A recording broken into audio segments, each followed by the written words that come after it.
avec un défi. Une fois n'est pas coutume, c'est la première fois que je fais un défi.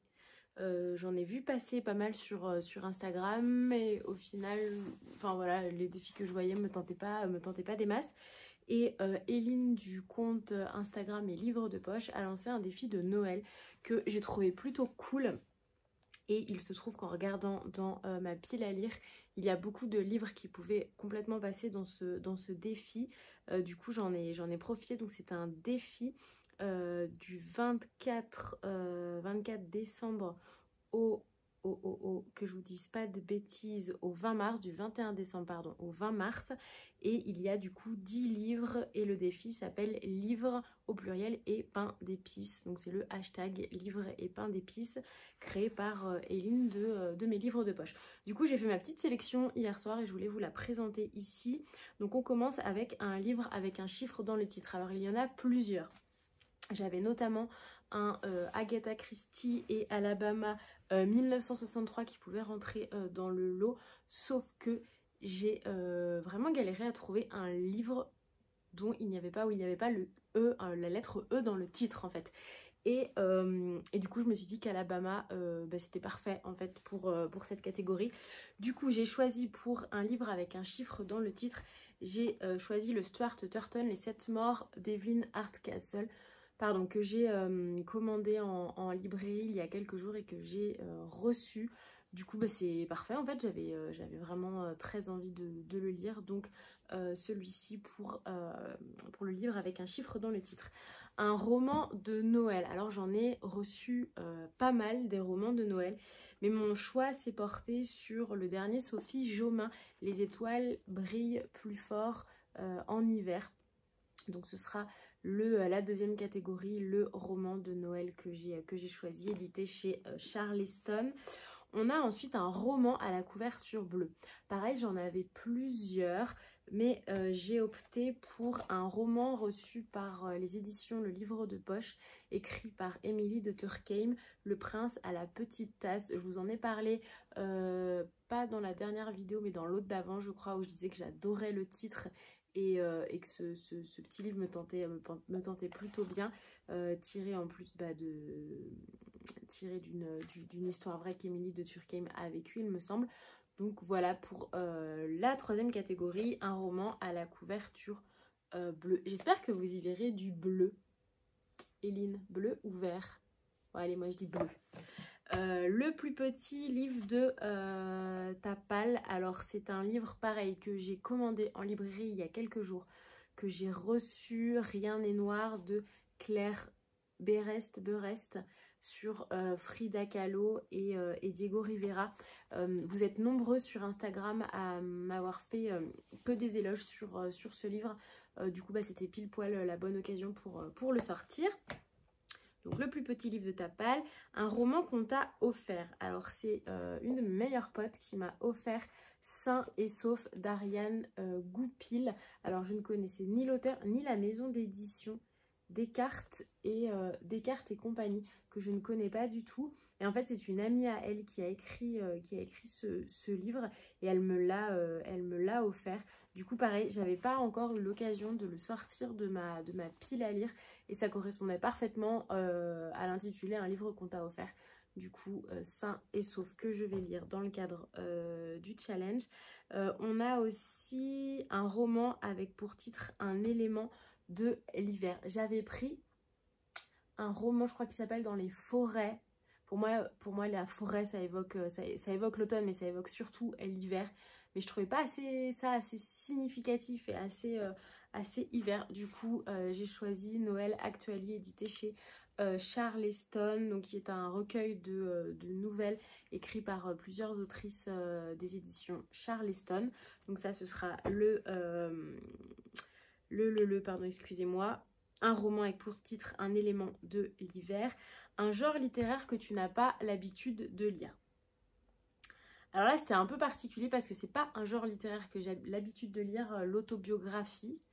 Mais pour le coup, là, son auteur en particulier, j'ai l'habitude de la lire. Mais par contre, le genre autobiographique, je n'ai pas l'habitude d'en lire.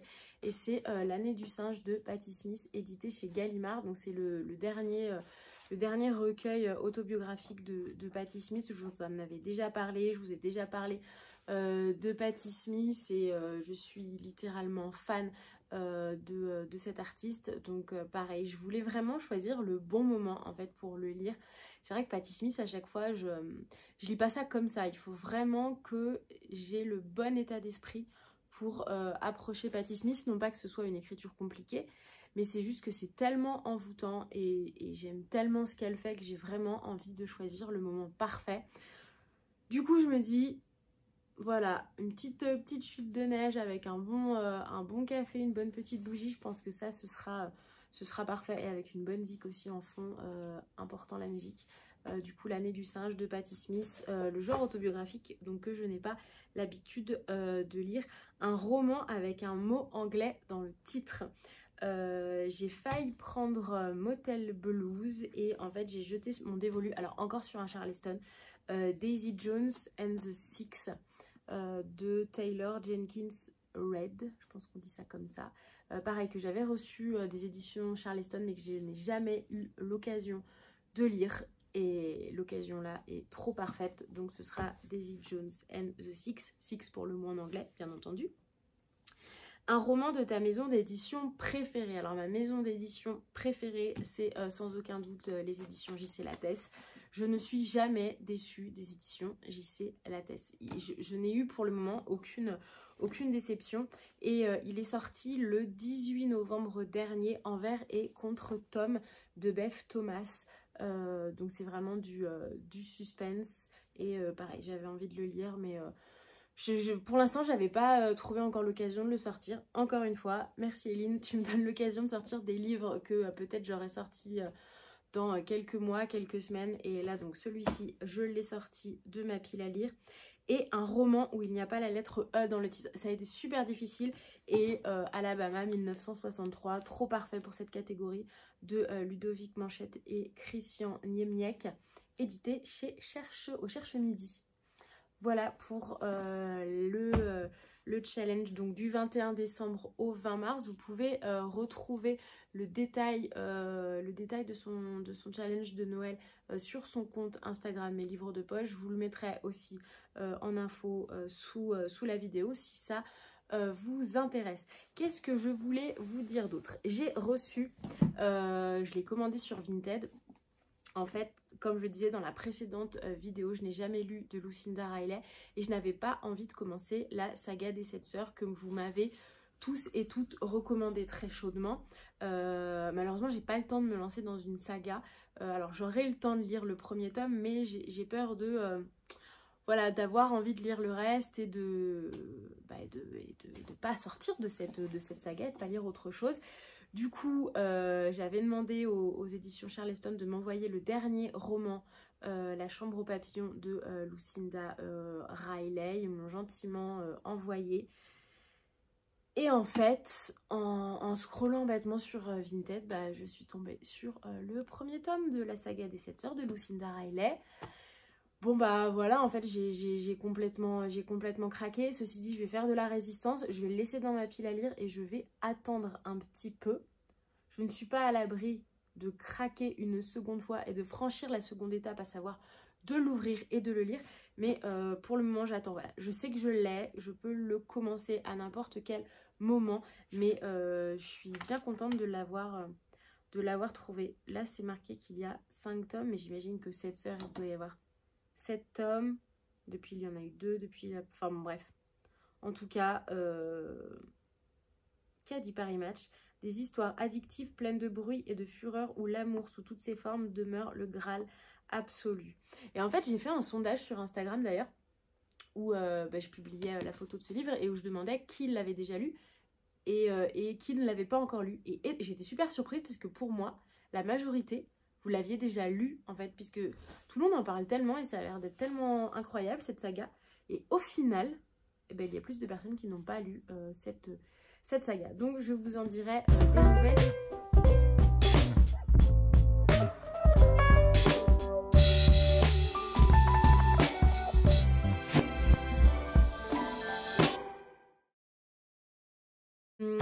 livre terminé dernièrement et littéralement adoré, c'est le dernier, Joël Dicker, L'énigme de la chambre 622, édité chez De Fallois. Je vous en parlais un tout petit peu dans la précédente vidéo parce que je venais tout juste de le commencer. Alors, je vous refais un petit peu rapidement mon historique avec Joël Dicker.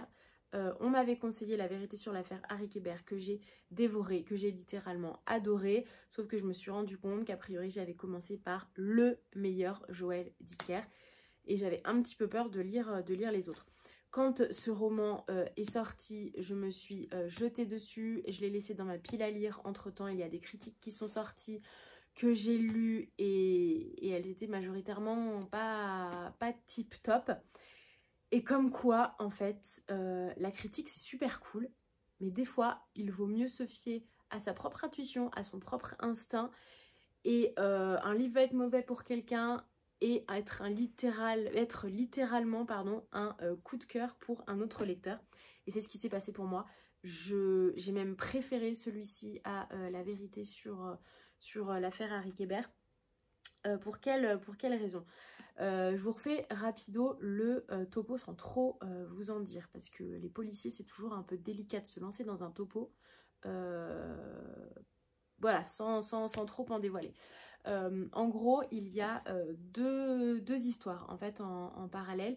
Il y a donc Joël Dicker qui interprète son propre personnage dans ce roman, mais en gros, il écrit Joël Dicker. Enfin, c'est lui qui écrit sur lui, en gros.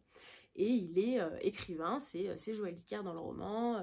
Il vient du coup de subir le décès de son éditeur. Il est voilà, un peu déprimé, il n'arrive pas à trouver l'inspiration. Toujours est-il que l'inspiration revient quand il va à Verbier pour prendre un petit peu de bon temps. Et en fait, il est hébergé dans la chambre 623. Et en fait, il voit en longeant le couloir de l'hôtel de Verbier, chambre 621, chambre 621 bis et chambre 623. Sa première question, du coup, au gérant de l'hôtel, c'est mais pourquoi c'est pas 621, 622, 623 ? Et le mec est un peu vague, il dit non, mais en fait, c'était une erreur, on a préféré faire comme ça, enfin voilà. Sauf que ça lui trotte un peu dans la tête et il veut vraiment des réponses. Et du coup, on va suivre son enquête, en fait, ses recherches pour écrire, enfin il veut écrire un livre sur la chambre, c'est un peu une mise en abîme en fait, et il veut écrire donc un livre sur l'histoire de la chambre 622. Et donc on suit son travail d'écriture tout en suivant l'enquête, tout en suivant du coup l'histoire parallèle, la véritable histoire de cette chambre 622, puisque au mois de décembre, une nuit de décembre en fait, dans cette chambre 622, il y a eu un meurtre. Et en fait, dès le début du roman, on sait qu'il y a un meurtre, mais on ne connaît pas le nom de la victime et on ne connaît pas le nom du meurtrier. Et on ne va connaître l'identité des deux personnages qu'à la fin. C'est-à-dire que généralement, dans un policier, on connaît le nom de la victime et on cherche le meurtrier. Sauf que là, Joël Dicker, il multiplie les inconnus. Donc on ne connaît pas le nom du meurtrier et on ne connaît pas le nom de la victime, ce qui est assez fort, mais surtout fort de tenir ces noms dissimulés jusqu'à la toute fin du roman. Et donc on va suivre en fait l'histoire, c'est un peu dans le milieu bancaire, le bancaire suisse, entre donc Genève et Verbier. Et en fait on va suivre Macaire, le personnage de Macaire, qui du coup est censé, au décès de son père, reprendre les rênes de l'empire que son père a construit, et des générations aussi plutôt ont construit pour eux. Et en fait la succession fait que normalement c'est la lignée de sang qui reprend les rênes de la banque. Sauf que le père de Macaire décide de changer le protocole, de changer les règles, et c'est le conseil de la banque qui est censé choisir et désigner son président. Donc les dés sont jetés, les cartes sont de nouveau sur la table, et Macaire doit faire ses preuves. Alors Macaire, ce personnage de Macaire, mais il est tellement drôle, il est d'un ridicule. En fait, moi je l'imagine un peu pâteux là, un peu ouais, il sait pas trop quoi faire de lui, quoi. Il est un petit peu un chien dans un jeu de quilles. Voilà, c'est ça, c'est Macaire, c'est un chien dans un jeu de quilles. Mais il est à mourir de rire. Donc il y a Macaire, il y a Lev Levovitch qui est un petit peu le rival de Macaire, qui est un peu parti de rien et qui est arrivé dans le milieu bancaire un peu comme ça, mais qui a pour le coup fait ses preuves. C'est un personnage que tout le monde adore. Moi, lectrice, je me suis dit, mais c'est pas possible, que cache cet homme? Il est beaucoup trop parfait. Il parle 10 langues, il est riche, il est drôle, il est sympathique, il est beau. Ah, il a tout pour lui, quoi. Il a vraiment tout pour lui. Et il y a Anastasia qui est la femme de Macaire. Donc voilà, je dirais qu'il y a ce triptyque un peu qui est au cœur du roman. Et il y a plein de personnages qui gravitent autour. Un peu comme dans un Agatha Christie, je dirais, en fait. Plein de personnages, mais qui sont... Enfin, avec des personnalités très, très ancrées, quoi. C'est pas des personnages... un peu transparent, quoi. Ils sont tous vraiment bien ancrés dans le livre. Et on navigue entre passé, présent dans l'histoire de tous ces personnages pour remonter le fil de l'enquête. Toujours est-il qu'il faut lire, il faut lire ce livre. En fait, c'est... Je ne sais pas comment il a fait. Il faut que j'écoute des interviews, en fait. Il faut que j'aille voir sur Internet comment il a préparé ce roman, en fait. Parce que c'est un véritable puzzle et pour autant, il ne nous perd jamais. On n'est pas perdu une seule seconde malgré la flopée de personnages qu'il nous sert, quoi. Donc voilà, un énorme coup de cœur pour celui-ci et la fin. Et quand on découvre le poteau rose, mais c'est le millefeuille de révélation. C'est premier niveau, c'est « Ah mais non, mais c'est pas possible, mais je l'ai pas vu venir ». Deuxième niveau, c'est « Mais non, mais c'est pas vrai ». Enfin, c'est comment dire, c'est la surenchère, en fait, la surenchère de la révélation, quoi. C'est assez incroyable. Voilà, je peux pas vous en dire plus. Je pense que voilà, je suis complètement enthousiaste par ce livre. Et je viens de commencer Souviens-toi que tu m'aimes de Catherine Rose Barbieri, édité chez Erol. Ce qui m'a convaincue dans ce livre, c'est qu'on parle de coup de foudre et de l'Écosse. L'un des deux personnages est écossais. Et il ne m'en fallait pas moins pour me convaincre. Du coup, j'en suis au tout début. J'ai lu quoi? J'ai lu 80 pages. Pour l'instant, je passe un super moment. Mais ce que j'adore, et ça, j'aimerais tellement trouver ça beaucoup plus dans les romans, c'est la playlist du roman. Là, elle a fait une playlist, les chansons qui ont accompagné et inspiré l'écriture de cette histoire. Je trouve ça vraiment génial et elle les a vraiment séparées par chapitre. Donc il y a les chansons du prologue, il y a les chansons de l'autre partie qui s'appelle Fugue, Staccato, etc. Et typiquement, je me suis mis les deux chansons là en lisant le prologue.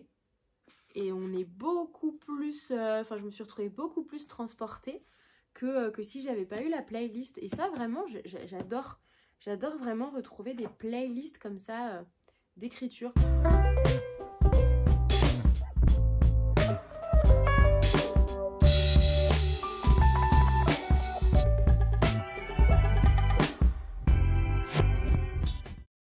Je vous reprends, il est dimanche, qui dit dimanche dit tête du dimanche et tenue du dimanche.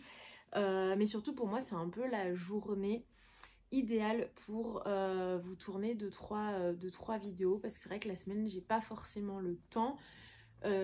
Ici, enfin en même temps c'est partout, du coup le soleil se couche assez tôt, à 16 h. Il passe derrière les sommets qui sont juste devant chez moi, donc la luminosité est pas forcément tip top. Donc j'essaye le week-end au maximum de tourner des vidéos. Je voulais vous parler de 2 réceptions de la part de Lucie qui travaille pour les éditions Albin Michel, qui m'a gentiment envoyé le roman de Mélanie Benjamin, La Dame du Ritz. L'histoire en fait vraiment m'intéressait beaucoup. C'est vrai que la période Seconde Guerre mondiale, années 40-45, c'est pas forcément ma période préférée de l'histoire. Mais en fonction de l'intrigue, en fonction des personnages, je sais que c'est des lectures vers lesquelles je me dirige très agréablement. Et là, pour le coup, il s'agit donc de l'épouse du directeur du Ritz, Blanche Ozello, qui en fait se retrouve à fréquenter les nazis au sein de l'hôtel, puisque dans les années 40, le Ritz va être réquisitionné par les Allemands. Et donc forcément, elle va être témoin de beaucoup d'histoires. Et malheureusement, elle va, j'imagine... Ah oui, d'accord. Elle cache un secret qui pourrait mettre sa vie et celle de son époux en danger, mais aussi ternir la légende du Ritz. Ah oui, et elle est américaine aussi. Voilà. Et en gros, pour elle, la réalité, enfin cette réalité est insupportable, sous-entendu donc le fait d'avoir des nazis à longueur de journée dans l'établissement que dirige son mari, pour elle, c'est vraiment un phénomène, enfin assez insupportable. Du coup, j'ai hâte de lire ce livre en fait. Je l'ai vu circuler. Alors, j'ai pas lu l'autre roman qui apparemment eu beaucoup de succès de Mélanie Benjamin, Les signes de la 5e avenue. Voilà, enfin à voir en tout cas, mais un portrait de femme du temps de la Seconde Guerre mondiale, je pense que ça va me plaire. Et je l'avais sollicité aussi sur le dernier roman de Cyril Gély, alors qui malheureusement, en fait elle me disait que du coup elle n'en avait plus, et surprise, je pense qu'elle a dû fort heureusement, et j'en suis plus que ravie, dégoter un exemplaire de La forêt au violon, où il est question du coup d'un luthier, un jeune luthier qui s'appelle Antonio, et qui entreprend 5 voyages pour acheter du bois pour ses violons. Dans les lectures avancées, alors malheureusement, c'est vrai que je vous en ai parlé il y a quelques vidéos et je vous en avais pas donné de nouvelles, mais j'ai pas du tout réussi à terminer Joli monstre de Julien Dufresne-Lamy, édité chez HarperCollins pour la version poche. Alors ça démarrait pourtant super bien. Je sais que je l'avais mentionné dans une précédente vidéo et je vous disais que je retrouvais un peu dans ce roman du récit autobiographique de Patti Smith, Just Kids. Donc ça avait super bien commencé puisque Just Kids c'est un peu ma bible, c'est le roman que j'embarque partout, que je conseille à tout le monde et que j'adore, enfin le récit autobiographique plutôt. Mais pour le coup celui-ci, alors je trouvais le sujet absolument passionnant, l'histoire de ces drag queens à New York dans les années SIDA, inspiré d'ailleurs de faits réels, puisqu'à l'issue du roman il y a toutes les photos en fait des personnages dont l'auteur s'est librement inspiré. Mais trop de personnages en fait, beaucoup trop de personnages, beaucoup trop de références, beaucoup trop de noms de lieux. En fait, typiquement, il y a des moments, il y a des passages où ça va être, par exemple, donc le personnage principal qui raconte qu'il a rencontré une telle dans un club au coin de la 5e avenue, club lui-même tenu par cette personne qui s'est formée auprès un tel qui avait lui-même fait l'expérience dans le club à côté de... Enfin, et du coup, c'est sur 4 lignes. Et du coup, il y a trop de personnages et bah forcément, il n'a pas la place en fait de détailler l'histoire de tous ces personnages et de leur offrir une espèce d'enveloppe, une espèce d'assise dans l'histoire. Ce qui fait qu'ils passent comme ça en un éclair, on les oublie, mais en même temps ils sont là, donc il faut qu'on les intègre. Et on a du mal des fois à situer, et en fait je trouve que malheureusement, il n'y a pas la place dans ce roman pour les sensations, pour les impressions, pour la richesse des lieux, le détail des lieux, les atmosphères. Je trouve que ça manque de tout ça. Il y a trop de détails, mais plus dans les noms et les références. Et du coup, j'ai trouvé ça assez lourd. Alors, je le reprendrai plus tard parce que j'ai vraiment envie de m'accrocher, parce que le sujet, je le trouve vraiment passionnant. Et il a eu des bonnes critiques, ce roman. Donc je me dis, mince, quoi. Après, c'est peut-être aussi un roman à lire vraiment d'une traite. Enfin, je sais pas. En tout cas, pour le moment, j'ai vraiment pas réussi à aller plus loin. Je suis à quoi? À 130 pages. Et il y en a, quoi? 200 et quelques? Oui, il y a de page 300. Donc j'en suis même pas à la moitié. Et ouais, voilà, je me suis sentie un petit peu perdue. Roman terminé, Souviens-toi que tu m'aimes, de Catherine Rose Barbieri, édité chez Erol. Ce qui m'avait convaincue dans ce roman, c'est bien entendu le décor de l'Écosse, puisqu'une partie de ce roman se passe entre Lyon, Paris, mais aussi l'Écosse. Et l'histoire m'intriguait aussi, cette histoire, donc James, cet Écossais qui vient faire ses études en France, une partie de ses études en France, d'Héloïse qui du coup elle forcément est française, ils ont tous les deux la vingtaine, ils se rencontrent dans un train, c'est le coup de foudre, sauf que leur route se sépare et ils se retrouvent 2 ans plus tard en Écosse, sauf que Héloïse bien entendu n'a absolument rien oublié de ce coup de foudre et n'a absolument pas oublié James, mais James lui il l'a complètement oublié puisque il a perdu une partie de sa mémoire. Donc je trouvais ça assez... Et d'ailleurs ça me fait penser à un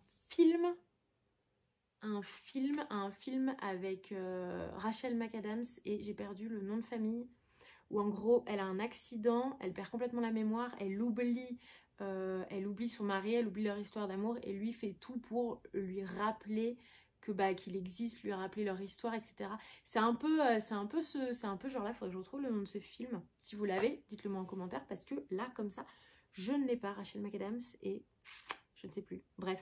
Donc c'est un peu ça en fait. Après, voilà, c'est 400 pages, de romans et c'est 400 pages de romance, de comment faire pour reconquérir l'autre, comment faire pour l'oublier, qu'est-ce qu'il est en train de faire à ce moment-là, pourquoi je l'ai pas retenu, mais qu'est-ce que j'aurais pu faire pour le retenir. Enfin, il y a vachement de séduction, il y a vachement de romance, c'est très nostalgique, c'est vraiment un roman à l'eau de rose, un peu trop à mon goût, quand même. Après voilà, l'histoire est vraiment belle. Il y a quand même une espèce de, comment dire, d'inquiétude et de pression comme ça, de se dire mais bon sang, c'est l'homme de ma vie et il me remet pas du tout, et qu'est-ce que je fais parce que maintenant il a une vie, il a quelqu'un d'autre. Enfin, il y a les sentiments se mêlent et il y a une espèce d'urgence aussi à retrouver ce qu'on a pu vivre par le passé. Donc voilà, c'est une bonne histoire, mais un chouille un peu trop romance pour moi. Et là, je suis en train de lire quoi? Je suis en train de lire du coup des épreuves non corrigées que nous avons reçues dans le cadre des lectrices Charleston. Il s'agit de la chanson du rayon de lune de Tony Béard. Tony Béard, je n'ai absolument jamais rien lu de cet auteur. Je le lis sur tablette, je vais pas pouvoir vous montrer la couverture. Et en même temps, je ne peux pas trop vous en dire puisqu'on doit en parler qu'au moment de la sortie. Ce que je peux dire pour le moment, j'en suis à peu près à la moitié du roman. Alors, pour le coup, je partage pas forcément l'avis des autres lectrices Charleston. Alors, j'ai pas l'avis de toutes les lectrices Charleston, mais certaines, du coup, vraiment adhèrent beaucoup au roman. Et pour le coup, j'ai l'impression de passer complètement à côté. En fait, je trouve qu'il y a pas mal d'incohérences. Alors, pour vous brosser un peu rapidement l'histoire, en gros, c'est du coup Amanda qui a une entreprise de bijoux qui fonctionne très bien, qu'elle a du coup avec sa meilleure amie qui s'appelle Bettina. Elle vit dans un très bel immeuble parisien. Et en fait, un jour, en voulant ramener sa cheminée, elle découvre une boîte dans laquelle il y a un paquet de lettres avec une bague.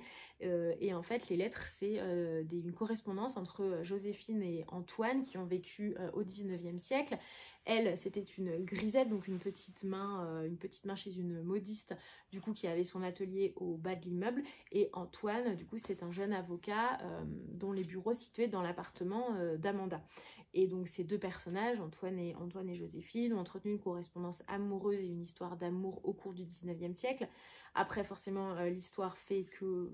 Bon, je vais pas vous en dire plus, mais du coup, lui, étant issu d'une famille assez aisée, brillant avocat, et elle, une grisette, forcément, à un moment, leur chemin, voilà, leur chemin a du mal à rester au même niveau. Et qu'est-ce qui se passe d'autre? Et en fait, donc on a cette correspondance du 19e siècle, et en parallèle, on suit donc la vie d'Amanda, qui vit aujourd'hui, qui du coup est en couple avec Alexandre, qui lui aussi est un brillant avocat. Donc en fait, il y a un espèce de parallèle comme ça entre Amanda qui crée des bijoux, Alexandre qui est avocat, et Joséphine et Antoine qui ont un peu la même situation. Et du coup, Alexandre est retrouvé au pied de l'immeuble d'Amanda, dans la petite cour, mort. Et du coup, on remonte le fil et on essaye de comprendre, enfin, en tout cas, Amanda essaye de comprendre et de savoir qui a pu tuer Alexandre. Et en parallèle, elle continue aussi à suivre l'histoire d'Antoine et Joséphine à travers leur correspondance. Toujours est-il que je trouve pas mal d'incohérences dans ce roman. Mais c'est surtout qu'il y a des moments, je lis les dialogues, je vois les personnages évoluer et je me dis non mais c'est pas possible, dans cette circonstance jamais personne ne ferait ça. jamais, enfin j'ai pas d'exemple à vous citer parce que du coup il y en a quelques-uns. Mais enfin ouais, il y a des espèces comme ça, des trucs que je me dis, mais non, mais on peut pas faire dire ça à ces personnages dans ces circonstances, dans cette situation, enfin... Ouais, vraiment des espèces de petites bizarreries comme ça qui, pour moi, ça colle pas, en fait, ça cloche. Donc j'en suis à la moitié. Après voilà, le fond de l'histoire est plutôt chouette, ce parallèle comme ça entre les personnages du 19e et les personnages du 21e siècle. Mais c'est plus dans l'écriture où vraiment, je trouve que c'est trop léger. Enfin, il y a ouais, ça, je sais pas, il y a des choses vraiment qui collent pas. Alors j'essaierai de vous prendre des exemples. Mais en fait, c'est vraiment du petit détail. Mais en fait, faut pas m'empêcher en le lisant de me dire, mais non, voilà, encore une fois, ce personnage dans cette situation, à l'époque où on est, enfin, c'est pas possible que ce personnage puisse dire ça. Ça colle pas en fait. Voilà, donc ça arrive, hein, pour l'instant, les épreuves non corrigées qu'on a reçues, franchement, toutes, je suis vraiment emballée. Mais là, pour le coup, celui-ci, voilà, je suis vraiment sceptique, donc je vais terminer ça. Après, je sais pas trop ce que je vais commencer. J'aimerais vraiment commencer un roman de Noël, j'en ai quelques-uns. Sauf que pour le moment, ici, il ne neige pas. Et d'ailleurs, c'est plutôt pas mal parce qu'on était censé ouvrir la station le 5 décembre prochain. Bah forcément, enfin, vous suivez les actualités avec le Covid, on ne va pas, enfin, on ouvre la station, mais on ne va pas pouvoir skier. Et à la rigueur qu'il neige pas, j'ai envie de dire c'est pas grave parce que si en plus on nous avait rajouté une super neige, une super puff bien blanche et top, je pense que la frustration d'avoir ça dehors et de ne pas pouvoir skier aurait été plutôt forte. Donc au final, c'est pas grave. Mais toujours est-il que j'attends la neige pour me mettre dans les romans de Noël, pour me remettre dans tous ces films de Noël. Là pour l'instant je suis pas dans l'ambiance. Donc voilà, donc je vais déjà finir ces épreuves non corrigées et je verrai après ce que je lis et je vous retrouve pour une prochaine vidéo avec d'autres lectures et peut-être d'autres réceptions.